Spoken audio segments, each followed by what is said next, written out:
যাকে সৃষ্টি না করলে আমাদের কাউকে সৃষ্টি করা হতো না। যার মাধ্যমে এসেছে ইসলাম, তেনার আদর্শ আমাদের আদর্শ।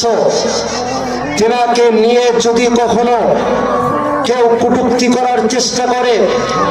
আমি যদি তার মাহবুব উম্মত হয়ে থাকি,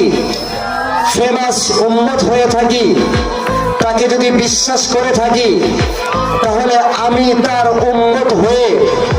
আমার প্রিয় নবীকে নিয়ে যখন কেউ কটূক্তি করতে থাকবে, আমি একজন মুসলমান হইয়া নিজের ঘরে কখনো বসে থাকতে পারবো না। কারণ ওই দুঃখ নবী যিনি আমাদের জন্য দিনের পর দিন, মাসের পর মাস, যুগের পর যুগ ইসলামের দাওয়াত দিতেই ছিলেন,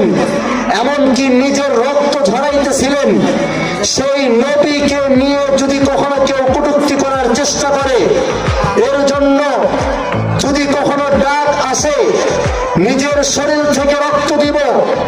রক্ত দিয়েও যদি না হয় নিজের জীবনটা দিয়ে দিব, নিজের জীবন দিয়েও যদি না হয় নিজের পরিবারকে দিয়ে সেই যুদ্ধতে আমার নবীকে নিয়ে যেই কাফেরের বাচ্চা কাফেররা আমার নবীকে নিয়ে কটূক্তি করতে থাকবে, আমি এবং আমার পরিবার সহ সেই নবীকে নিয়ে যারা বিরোধিতা